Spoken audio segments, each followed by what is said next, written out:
Welcome sa New Normal School by Free Math Tutorial.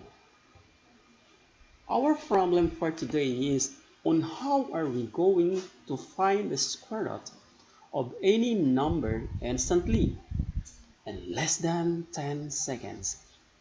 Ulitin ko, gagawin po natin ito na mas mababa sa 10 segundos. Paano kaya yon? Para malaman natin, tara, samahan niyo ako. Pero bago tayo magpatuloy, huwag kalilimutang mag-subscribe. Consider natin itong example number 1. Our problem is to find for the square root of 110. Simple lang. Mag-isip tayo ng number na malapit sa 110 na merong square root. And that number is 100. Ang square root po ng 100 is equals to 10.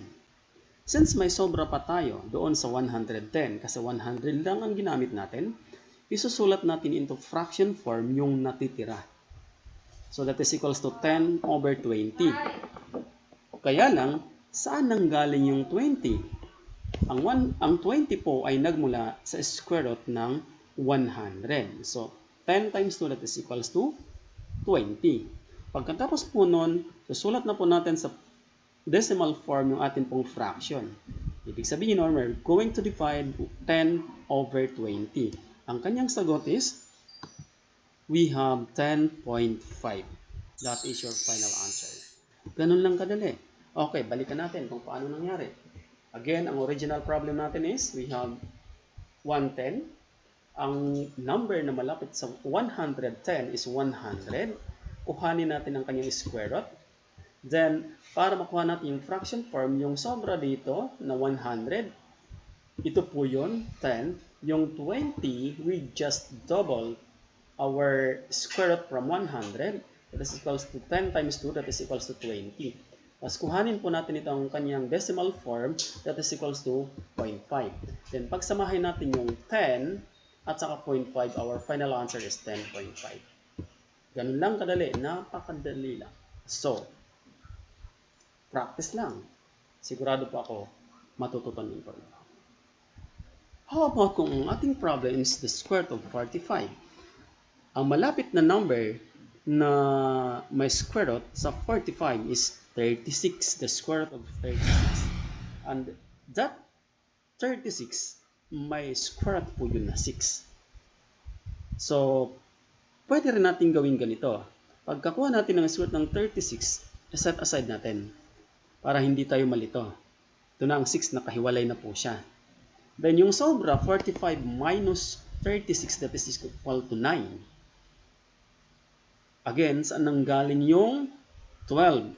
Yung 12 po ay nagmula dito sa 6 times 2, that is equals to 12. Pagkatapos po nun, kukuhanin natin yung decimal form ng 9 over 12, and that is equivalent to 0.75. So yung 0.75, dagdag na lang natin dito sa 6.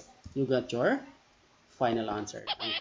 Ang ating final answer is 6.75, which is the exact square root of 45.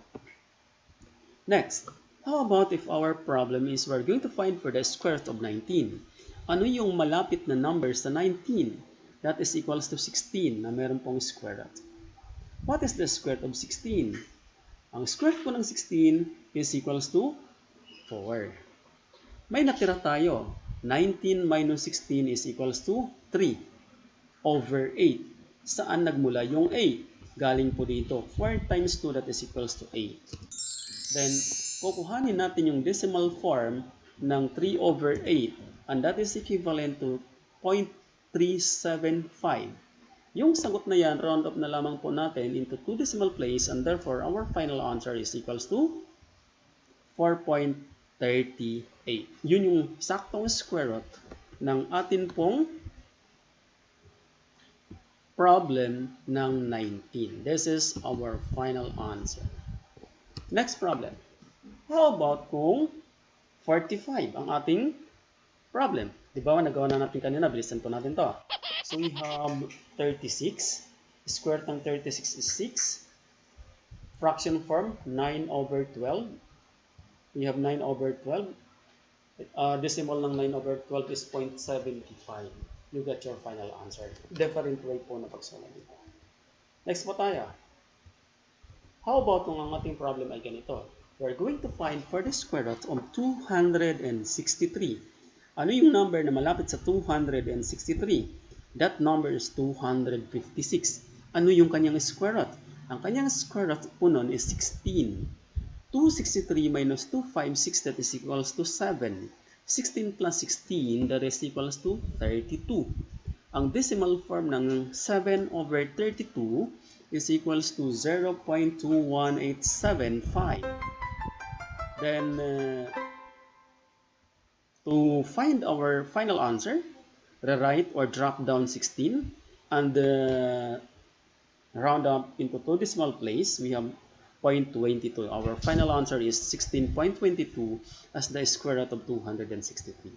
Next problem. We have 650. Ano yung number na malapit sa 650 na meron pong square root?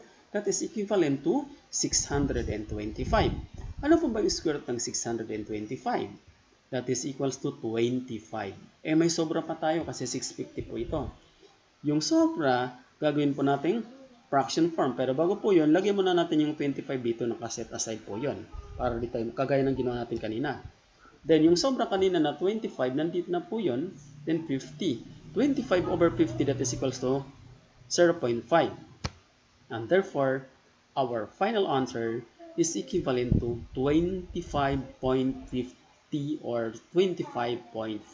Magkapares lamang po yun. 25.50 or 25.5. Walang pinagkaiba po yan.